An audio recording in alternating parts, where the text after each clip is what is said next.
নমস্কার শ্রোতা বন্ধুরা, এসো গল্প শোনাই চ্যানেলে আপনাদের সবাইকে স্বাগত জানাই।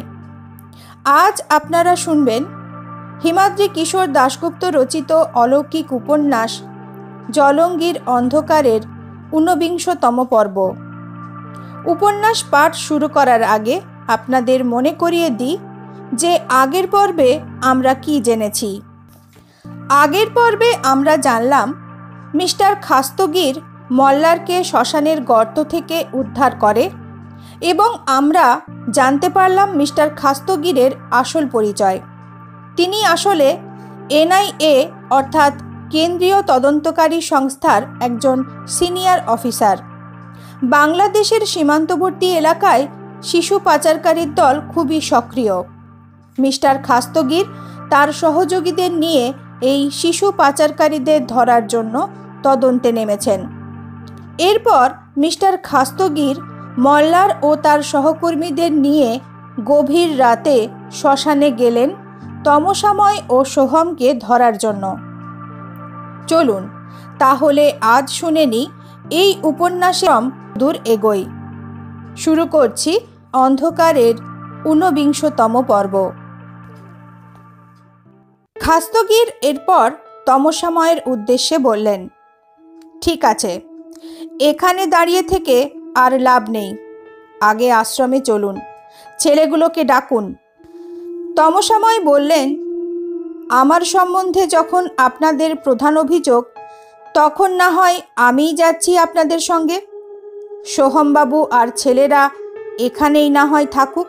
খাস্তগির কড়া গলায় ধমক দিয়ে বললেন, না, কেউ থাকবে না, ডাকুন সবাইকে। তমসাময় ধমক শুনে কয়েক মুহূর্ত স্থির দৃষ্টিতে তাকিয়ে রইলেন খাস্তগিরের দিকে। ঠিক এই সময় মল্লারের যেন মনে হলো দূরে কোথা থেকে যেন মৃদু কোলাহলের শব্দ কানে আসছে। অবশ্য সেটা অন্য কিছুর শব্দ কিনা তা ঠিক বুঝে উঠতে পারল না মল্লার।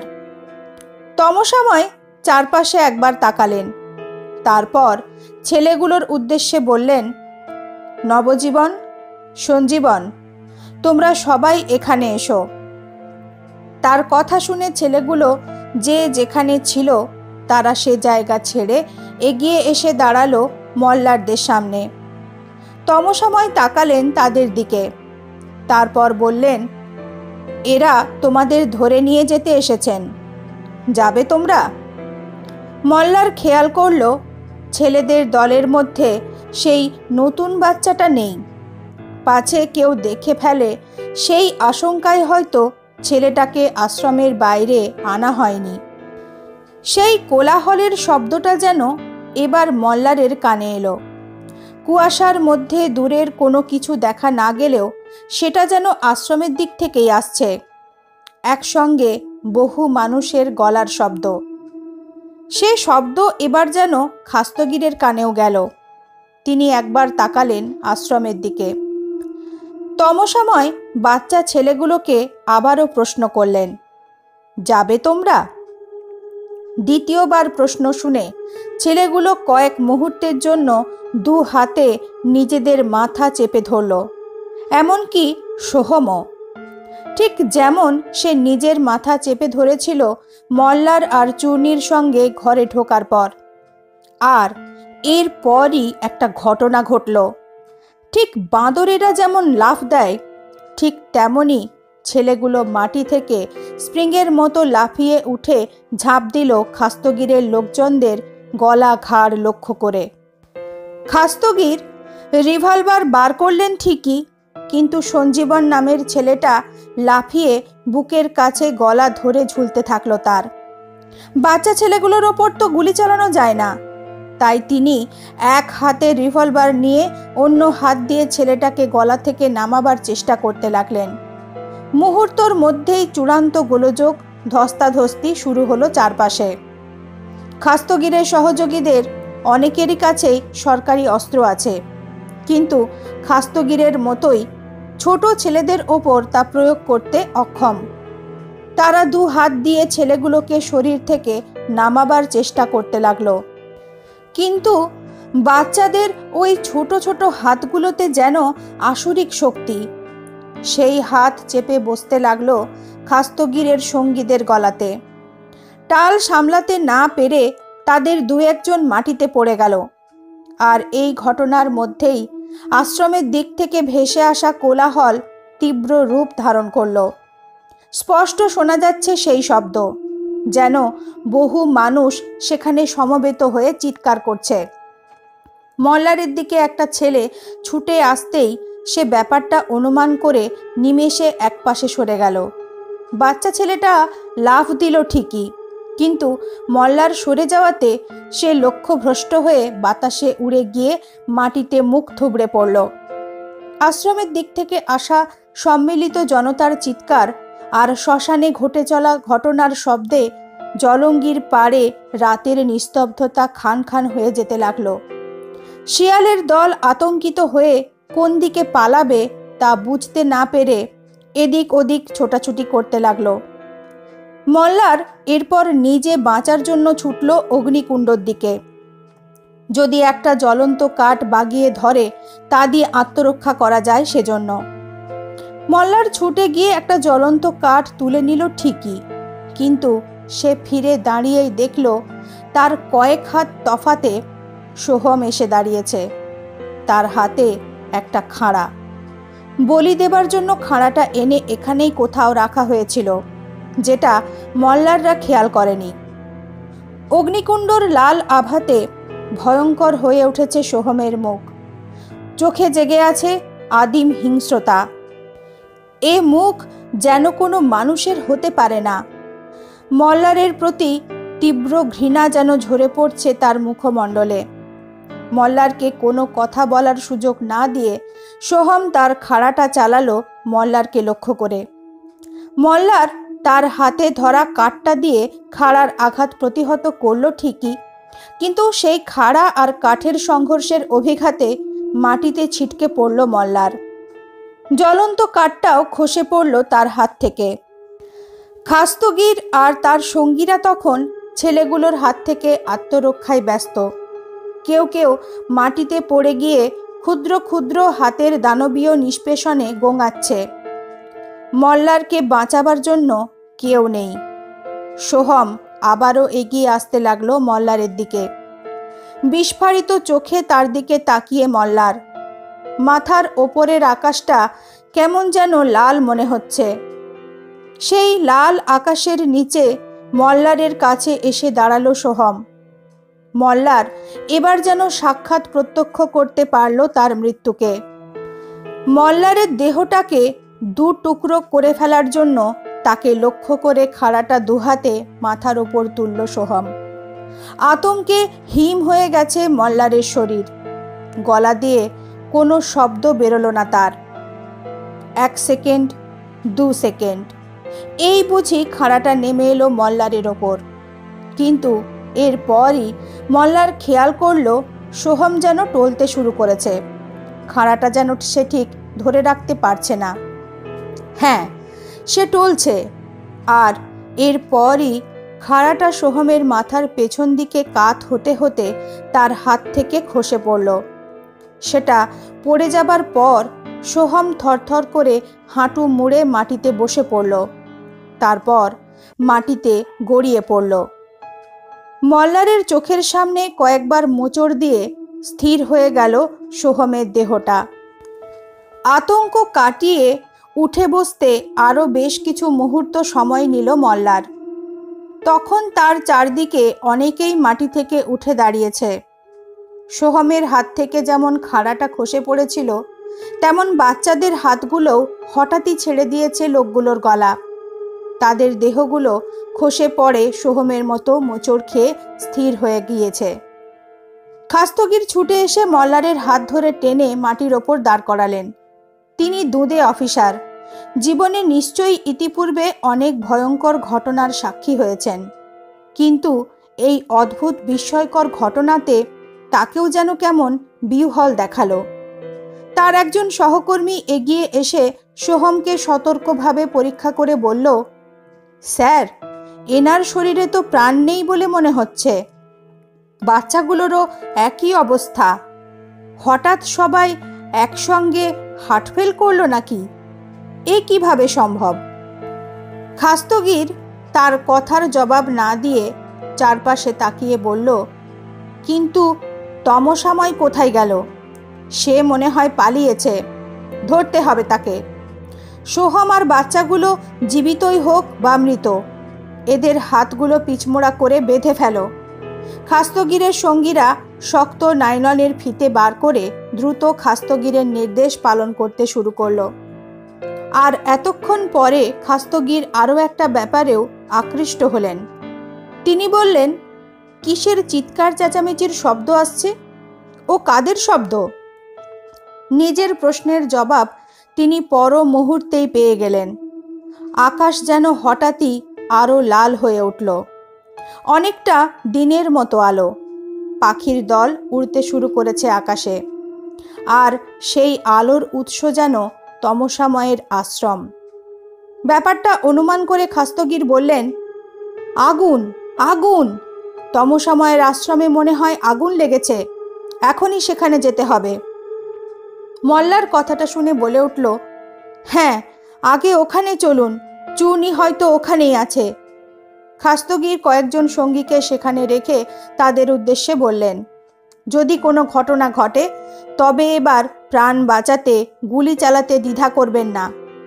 কথা বলে তিনি মল্লার আর তার বাকি লোকদের নিয়ে জলঙ্গির পাড়ের কুয়াশা ভেদ করে আশ্রমের দিকে ছুটতে শুরু করলেন। তারা যত এগোতে লাগলেন ততই যেন কুয়াশা কেটে যেতে লাগলো। আকাশের বুকে নাচতে দেখলেন আগুনের লেলিহান শিখা। কাকের দল ভয় পেয়ে আকাশের বুকে কা কা চিৎকার করতে করতে উড়ছে, আর আশ্রমের দিক থেকে ভেসে আসছে অজস্র মানুষের চিৎকার। মল্লাররা পৌঁছে গেল আশ্রমের কাছে। ওদের অনুমানই সত্যি, আশ্রমের একটা অংশে বেশ কয়েকটা ঘরে আগুন লাগিয়ে দেওয়া হয়েছে। দাউ দাউ করে জ্বলছে খড়ের চালগুলো। আশ্রমের ভিতর থেকে ভেসে আসছে উন্মত্ত জনতার কোলাহল। মল্লাররা যখন সেখানে উপস্থিত হলো, ঠিক সেই সময় পুলিশের একটা গাড়ি এসে হাজির হলো সেখানে। গাড়িটা দেখে খাস্তগির বললেন, এসডিপিও সাহেবের গাড়ি। ঝটপট গাড়ি থেকে কয়েকজন সঙ্গীকে নিয়ে নামলেন স্থানীয় পুলিশ কর্তা। খাস্তগিরকে দেখে তিনি বললেন, আপনিও এসে গিয়েছেন, এখন কি করা উচিত বলুন। খাস্তগির বললেন, আগে গ্রামবাসীদের সামলিয়ে আগুন নেভানোর ব্যবস্থা করে তারপর আশ্রমে তল্লাশি চালাতে হবে। আশ্রম প্রধান তমসাময় শ্মশান থেকে পালিয়েছে, তার খোঁজ করতে হবে চারদিকে। পুলিশ অফিসার তার গাড়িতে বসে থাকা একজন পুলিশকে বললেন, ওয়্যারলেসে থানায় খবর দিতে, আরও ফোর্স পাঠাবার জন্য। তারপর আর কাল বিলম্ব না করে সবাই ঢুকে পড়ল আশ্রমের মধ্যে। 50-60 জন গ্রামবাসী আশ্রমের ভিতরে উন্মত্তভাবে চিৎকার করতে করতে এদিক ওদিক ছোটাছুটি করছে। কাউকে যেন তারা খুঁজছে। মল্লাররা দেখতে পেল সেই কালো ঘরটা আর তার কাছাকাছি বেশ কয়েকটা ঘর জ্বলছে। তবে পুলিশের উর্দি এমন একটা জিনিস যা দেখে অনেকেই থমকে যায়। মল্লারদের সঙ্গে উর্দি পরা রাইফেলধারী পুলিশ কর্মীদের দেখে গ্রামবাসীরাও একটু থমকে গেল। তারপর মল্লারদের এসে ঘিরে ধরে চিৎকার চেঁচামেচি করতে লাগলো তারা। তাদের কথা শুনে ব্যাপারটা মোটামুটি যা বোঝা গেল তা হলো, তাদের স্থির বিশ্বাস মৃত বাচ্চাটার দেহ এই আশ্রমের ভেতরেই কোথাও রাখা আছে। সেজন্য তারা রাত্রিবেলা হাজির হয়ে ছোট ছোট দলে ভাগ হয়ে আশ্রমের উপর আড়াল থেকে লক্ষ্য রাখছিল। প্রথমে তারা দেখতে পায় তমসাময় আর সোহম আশ্রম থেকে বেরিয়ে ছেলেদের নিয়ে শ্মশানের দিকে চলে গেলেন। আর এরপরই তারা মনস্থির করে আশ্রমের ভিতর ঢুকে তল্লাশি চালাবে। প্রথমে 4-5 জন লোক আশ্রমে ঢোকে। কিছুটা এগোতেই তারা বুনোর মুখোমুখি হয়ে যায়। গ্রামবাসীদের দেখেই বুনো পালাবার চেষ্টা করে। একজন লোক বুনোকে ধরতে যেতেই বুনো ছুটতে ছুটতে মাটিতে এক জায়গায় পড়ে থাকা একটা মাছ ধরার কোঁচ বা বল্লম তুলে নিয়ে লোকটাকে ছুঁড়ে মারে। কোঁচটা তার বুকে না লাগলেও হাঁটুতে লাগে। মাটিতে পড়ে যায় লোকটা, আর বুনো অন্ধকারের মধ্যে ছুটে গিয়ে লুকিয়ে পড়ে কালো ঘরটার দিকে। আহত গ্রামবাসী আর তার সঙ্গীদের চিৎকারে এরপর অন্য গ্রামবাসীরাও ঢুকে পড়ে আশ্রমে। তারপর তারা ক্ষিপ্ত হয়ে প্রথমে কালো ঘরটাতে, তারপর কাছাকাছি বেশ কয়েকটা ঘরে আগুন লাগিয়ে দিয়েছে। গ্রামবাসীদের বক্তব্য মিথ্যা নয় বলেই মনে হলো মল্লারদের। আহত লোকটাকেও মল্লাররা দেখতে পেল। ইতিমধ্যে লোকটার হাঁটুতে কাপড়ের একটা ফেটটি বাঁধা হয়েছে, রক্তে ভিজে আছে জায়গাটা। নরমে গরমে গ্রামবাসীদের বুঝিয়ে শুনিয়ে ঠান্ডা করতে বেশ কিছুটা সময় লাগলো খাস্তগীর আর এসডিপিও সাহেবের। নতুন কোনো ঘরে আর অগ্নিসংযোগ করল না তারা। তবে কালো ঘরটা অথবা অন্য যে ঘরগুলোতে আগুন লাগানো হয়েছে সেখানে আর আগুন নেভানোর চেষ্টা করে লাভ নেই তা বুঝতে পারলেন খাস্তগীর আর এসডিপিও। কারণ ইতিমধ্যে ঘরগুলো ভস্মীভূত হতে চলেছে। বিশেষত সেই কালো ঘরটা সম্পূর্ণ পুড়ে গেছে। কাঠামোটা মুখ থুবড়ে মাটিতে পড়ে আছে। ধিকি ধিকি আগুন জ্বলছে সেখানে। সেই পুড়ে যাওয়া কালো ঘরের দিকে তাকিয়ে খাস্তগীর পুলিশ অফিসারকে বললেন, তমসাময়ের সহকারী ওই বামন লোকটা ওখানে পুড়ে মরেছে কিনা তা বোঝার জন্য আগুন না নেভা পর্যন্ত, অর্থাৎ সকাল না হওয়া পর্যন্ত অপেক্ষা করতে হবে। এখন আমরা খুঁজে দেখি গ্রামবাসীরা যার খোঁজে এসেছে তাকে খুঁজে পাওয়া যায় কিনা। সবচেয়ে বড় কথা, একজন ভদ্রমহিলা এখানে ছিলেন। কলকাতা থেকে তিনি এসেছেন। সম্ভবত তিনিও বিপদগ্রস্ত। তাকেও খুঁজে বার করা দরকার। গ্রামবাসীদের এরপর কয়েকজন পুলিশ কর্মীর তত্ত্বাবধানে এক জায়গায় বসিয়ে রেখে চূর্ণী আর বাচ্চা ছেলেটার খোঁজে আশ্রমে তল্লাশি শুরু হলো। যে ঘরে মল্লাররা রাত্রিবাস করেছিল সে ঘরটা ফাঁকা পড়ে আছে, সেখানে কেউ নেই। সে ঘর থেকে বেরিয়ে মল্লাররা এগোলো তমসাময়ের বাসস্থানের দিকে। মল্লারের গাড়িটা দাঁড়িয়ে আছে তমসাময়ের ঘরের পাশেই। গাড়িটা দেখে পুলিশ অফিসার জানতে চাইলেন, এটা কার গাড়ি? খাস্তগীর মল্লারকে দেখিয়ে বললেন, ওনাদের গাড়ি। এ গাড়িতে ওনারা এখানে এসেছিলেন। পরে এ ব্যাপারে আপনাকে জানাচ্ছি। আমাদের এখানে ঢুকতে আর একটু দেরি হলে হয়তো উত্তেজিত গ্রামবাসীরা গাড়িটাকেও জ্বালিয়ে দিত। তমসাময়ের ঘরের দাওয়াতে উঠল সকলে।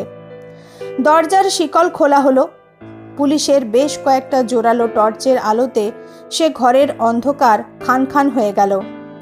চৌকির তলা থেকে মাথার ওপরের খড়ের সিলিং, সব জায়গা ভালো করে দেখার পরও ওই ঘরে কাউকে পাওয়া গেল না। সে ঘর থেকে নেমে মল্লাররা এরপর এগোলো ব্যারাকের মতো দেখতে ছেলেদের থাকার জায়গার দিকে। কুয়াশার মধ্যে ডুবে আছে বাড়িটা। তবে এ বাড়িটাতে অনুসন্ধান চালিয়েই পাওয়া গেল সেই বাচ্চাটাকে, গ্রামবাসীরা যার খোঁজে এসেছে। টর্চের আলোতে দেখা গেল একটা ঘরের কোণে কুঁকড়ে পড়ে আছে ছেলেটা। পরীক্ষা করে দেখা গেল বাচ্চাটার দেহে প্রাণ নেই, তবে শরীর তখনও তার ঠান্ডা হয়ে যায়নি। বাচ্চাটার দেহ উদ্ধার হবার পর খাস্তগীর পুলিশ অফিসারকে বললেন, এ দেহর ব্যাপারে তো আমাদের বিশেষ কিছু করার নেই। দেহের দাবিদার যখন আছে তখন দেহটা ওদের হাতেই তুলে দিন। এতে গ্রামবাসীদের ক্ষোভ প্রশমিত হবে। আমাদের প্রতি তাদের আস্থা বিশ্বাস বাড়বে। আমাদের কাজের সুবিধা হবে। শ্মশানে বেশ কিছু এমন মৃতদেহ আমার লোকেরা আগলাচ্ছে, সেগুলোও তুলে আনতে হবে। এসডিপিও সাহেব বললেন, হ্যাঁ, আগে সবটাকে এ জায়গা থেকে সরিয়ে ফেলা দরকার, নইলে আমাদের কাজের অসুবিধা হতে পারে। বাচ্চার মৃতদেহটা নিয়ে এসডিপিও সাহেব আরও কয়েকজন পুলিশকর্মী এগোলেন দাবিদারদের ফেরত দিতে। বাকি যারা ছিল তাদের নিয়ে খাস্তগীর আবার আশ্রমের ঘরগুলো সহ নানান জায়গাতে তল্লাশি শুরু করলেন। সে কাজ করতে করতেই মল্লারদের কানে এলো জনতার কোলাহল আশ্রমের বাইরে বেরিয়ে যাচ্ছে, অর্থাৎ দেহটা নিয়ে চলে যাচ্ছে তারা।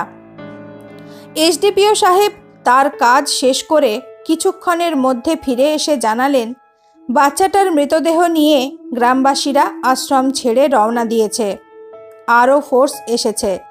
তিনি তাদের দু দলে বিভক্ত করে এক দলকে পাঠিয়েছেন শ্মশান থেকে লাশগুলো আপাতত আশ্রমে তুলে আনার জন্য, আর এক দলকে জলঙ্গির পাড় বরাবর অনুসন্ধান চালাতে বলেছেন, যদি তমসাময় বা অন্য কারো খোঁজ মেলে সেজন্য। আশ্রমের বাকি ঘরগুলোতেও এরপর তল্লাশি চালানো হলো। ঘরগুলো সব ফাঁকা, চূর্ণি বা বুনোর চিহ্ন নেই কোথাও। গাছের মাথাগুলোতেও টর্চ মেরে দেখা হলো, যদি বুনো গাছের মাথাতে উঠে লুকিয়ে থাকে সেজন্য। কিন্তু পুরো আশ্রম তন্ন তন্ন করে খুঁজেও কারো চিহ্ন মিলল না। যে ঘরগুলোতে আগুন লাগানো হয়েছিল সে আগুন এখন প্রায় নিভে এসেছে, পোড়ার জন্য আর কিছু অবশিষ্ট নেই বলে। বেশ কয়েক ঘন্টা সময় কেটে গেছে ইতিমধ্যে। রাত এবার হাঁটতে শুরু করেছে ভোরের দিকে। খাস্তগীর বললেন, আমি কিন্তু ভেবেছিলাম চূর্ণি ম্যাডামকে জীবিত অথবা মৃত এই আশ্রমের মধ্যে খুঁজে পাওয়া যাবে, কারণ তিনি বাইরে বেরোলে যারা আশ্রমের চারদিকে নজরদারিতে ছিল তাদের চোখে পড়ত। আশ্চর্যের ব্যাপার, তিনি কোথায় গেলেন? খাস্তগীরের এক সহকর্মী একটু ইতস্তত করে বললেন, ওই কালো ঘরটার মধ্যে ওরা কেউ ছিলেন না তো? কথাটা শুনে মল্লারের বুকটা ধক করে উঠল। কিন্তু খাস্তগীর বললেন, দিনের আলো ফুটলে ছাই সরিয়ে খুঁজে দেখব ঠিকই, কিন্তু এখন আমার মনে হচ্ছে ওই ছাইয়ের নিচে কোনো দেহাবশেষ না পাবার সম্ভাবনাই বেশি। কারণ মাংস পুড়লে, বিশেষত মানুষের মাংস পুড়লে বাতাসে একটা অদ্ভুত গন্ধ ছড়ায়। সে গন্ধ কিন্তু আমরা কেউই পাইনি। তল্লাশি শেষ। একজন পুলিশকর্মী এসে জানালেন, শ্মশান থেকে সোহম আর বাচ্চা ছেলেদের মৃতদেহগুলো গাড়িতে করে তুলে আনা হয়েছে। শ্মশান সংলগ্ন জলঙ্গির পাড় বরাবর তল্লাশিও চলছে। খাস্তগীরকে পুলিশ সাহেব জিজ্ঞেস করলেন, এখন আর কি করা উচিত? খাস্তগীর বললেন, ঘণ্টাখানেক পরই ভোরের আলো ফুটবে। আপাতত তার জন্য আমাদের অপেক্ষা করতে হবে। চলুন কোথাও বসে কথা বলি। আপনাকে বেশ কিছু ব্যাপার জানানোর আছে, একটু আলাদা বসে কথা বলতে হবে। অনুসন্ধান চালাতে চালাতে মল্লাররা এসে পৌঁছেছিল আশ্রমের প্রধান প্রবেশ মুখের কাছে, যেখান দিয়ে মল্লাররা গাড়ি নিয়ে আশ্রমে প্রবেশ করেছিল। দরমার তৈরি গেটটা আগের মতোই বন্ধ আছে ভিতর থেকে। খাস্তগীর বললেন, এ পথে কেউ বাইরে বেরোলে জানতাম, কারণ এদিকেও আমার নজরদারির ব্যবস্থা আছে। সে জায়গা ছেড়ে এরপর সবাই ফিরতে শুরু করলো জলঙ্গির দিকে। যেদিকে পৌঁছে বাইরে যাওয়ার গেটের কাছাকাছি একটা ছোট ঘরের শূন্য দাওয়া দেখে খাস্তগীর পুলিশ সাহেবকে বললেন, চলুন ওখানে বসে কথা বলি। এসডিপিও সাহেব তার সঙ্গী পুলিশদের সরে যেতে বললেন। মল্লারও সরে যাচ্ছিল, কিন্তু খাস্তগীর বললেন, আপনি থাকুন, তাতে আমাদের আলোচনার সুবিধা হবে। অন্য সবাই কিছুটা তফাতে চলে যাবার পর সেই ঘরের দাওয়ায় মল্লারকে সঙ্গে নিয়ে বসলেন খাস্তগীর আর পুলিশ কর্তা। এরপর এসডিপিও সাহেবকে মল্লারদের কাহিনী, তার মুখ থেকে শোনা আশ্রমের ঘটনা বলতে শুরু করলেন খাস্তগীর। মল্লারও মাঝে মাঝে বলতে লাগলো এই আশ্রমে তার আশ্চর্য অভিজ্ঞতা ও সোহমের আচরণের কথা। সব শোনার পর পুলিশ অফিসার খাস্তগীরকে বললেন, বাচ্চা ছেলেগুলোর ব্যাপারে যা শুনলাম তাতে আপনার পরিবর্তে অন্য কেউ একথা বললে আমি তাকে পাগল বলতাম, কিন্তু আপনার কথাই বা অবিশ্বাস করি কিভাবে? এমন অদ্ভুত ব্যাপার আমি জীবনে শুনিনি। খাস্তগীর হেসে বললেন, আমার কাছে যদি সাক্ষ্য প্রমাণ না থাকতো, বাচ্চাগুলোর মৃত্যুর প্রমাণপত্র না থাকতো, আজ যদি শ্মশানে সেই ভয়ঙ্কর অভিজ্ঞতার সাক্ষী না হতাম, তবে আমিও আপনার মতোই ভাবতাম। ভারতীয় তন্ত্রসাধকদের অলৌকিক ক্ষমতা নিয়ে অনেক কাহিনী প্রচলিত আছে। সম্ভবত তারই একটা প্রত্যক্ষ করছি আমরা, যা অবিশ্বাস্য হলেও সত্যি। পুলিশ কর্তা বললেন, মৃতদেহ জীবন লাভ করে কিভাবে? খাস্তগীর বললেন, আমি একবার একটা গল্পের বইতে পড়েছিলাম এ ধরনের মানুষদের নিয়ে। আফ্রিকা, ইউরোপেও এমন কিছু মানুষদের দেখা যায় যারা নাকি মৃত্যুর পরও কবর ছেড়ে উঠে এসে ঘুরে বেড়ায়। এমনকি দিনের আলোতেও তারা ঘুরে বেড়ায়। তবে নিজেদের পরিজনদের কিন্তু তারা আর চিনতে পারে না, তাদের কাছেও ফিরে যায় না। এর কারণ হিসাবে বলা হয় যে আসলে তাদের মৃত্যুর পর নাকি তাদের শরীরে অন্য মৃত ব্যক্তির আত্মা প্রবেশ করানো হয়। তাই তাদের দেহ একই থাকলেও পূর্বের, বলা ভালো পূর্বজন্মের কোনো কিছু মনে থাকে না। ব্ল্যাক ম্যাজিক জানা যেসব মানুষেরা মৃত শরীরে অন্যের আত্মার প্রবেশ ঘটান, সেই সব জাদুকর সন্ন্যাসী গোত্রের মানুষদের নির্দেশেই কেবল পরিচালিত হয় জীবন ও মৃত্যুর মাঝামাঝি স্তরে অবস্থান করা অদ্ভুত লোকগুলো। ওদের জীবিত অথবা মৃত এই দুই বলা যায়। হ্যাঁ, এদের নামটা এবার মনে পড়েছে। এই অদ্ভুত মানুষদের জম্বি নামে ডাকা হয়। আমার ধারণা সোহম বা বাচ্চা ছেলেগুলো ওই জম্বির ভারতীয় সংস্করণ। তমসাময় বা তার গুরুদেব ওদের মৃত শরীরে আবার প্রাণ প্রতিষ্ঠা করেছিলেন অন্য কোনো আত্মার অনুপ্রবেশ ঘটিয়ে। তমসাময় বা তার গুরুদেব ওদেরকে চিন্তা তরঙ্গের মাধ্যমেও নির্দেশ দিতে সক্ষম। শ্মশানে তমসাময় ছেলেগুলোকে ডেকে তাদের দিকে তাকাতেই ছেলেগুলো নিজেদের মাথা চেপে ধরেছিল সেই চিন্তা তরঙ্গ গ্রহণ করার সময়। তারপর তারা আমাদের আক্রমণ করে। পুলিশকর্তা বললেন, কিন্তু একসঙ্গে হঠাৎই সব দেহগুলো প্রাণহীন হয়ে গেল কেন? একটু ভেবে নিয়ে খাস্তগীর বললেন, এর পিছনে দুটো কারণ থাকতে পারে। তমসাময় অথবা তার অদৃশ্য গুরুদেব হয়তো ভেবে থাকতে পারেন যে শেষ পর্যন্ত আমরা হয়তো কোনো ছেলেকে বা সোহমকে ধরে ফেলতে পারি। তাদের মাধ্যমে কোনো গুপ্ত রহস্য যাতে বাইরে প্রকাশ না পায়, তাই তাদের শরীরে আটকে রাখা আত্মার মুক্তি ঘটানো হয়ে থাকতে পারে। আমার দ্বিতীয় অনুমান হলো যে কালো ঘরটাতে আগুন লাগানো হয়, সেই ঘরটাই ছিল মৃত মানুষের শরীরে অন্যের আত্মার অনুপ্রবেশ ঘটানোর ক্ষমতার উৎস। ওই ঘরেই তো মৃতদেহ তুলে এনে জীবিত করা হতো। তাই কালো ঘর আগুনে পুড়তে শুরু করার সঙ্গে সঙ্গে অলৌকিক শক্তিও নষ্ট হয়ে যায়। হয়তোবা শরীরে আটকে থাকা আত্মারা মুক্তি লাভ করে। সোহম আর ছেলেগুলোর শরীর আবার মৃতদেহে পরিণত হয়। আমার কিন্তু মনে হয় ওই দ্বিতীয় অনুমানটাই ঠিক। শেষ হলো অলৌকিক উপন্যাস জলঙ্গির অন্ধকারের ঊনবিংশতম পর্ব। এই পর্যন্ত শুনে যদি ভালো লাগে সেটা অবশ্যই কমেন্ট করে জানাবেন। ভিডিওটিতে একটা লাইক করে যাবেন। আর যদি এখনও চ্যানেলটি সাবস্ক্রাইব না করে থাকেন তাহলে সাবস্ক্রাইব করে পাশের বেল আইকনটি প্রেস করে রাখবেন। এতে উপন্যাসের পরবর্তী পর্ব আপলোড হলেই তার নোটিফিকেশন আপনার ডিভাইসে পৌঁছে যাবে। আজ এই পর্যন্তই। সবাই ভালো থাকবেন। নমস্কার।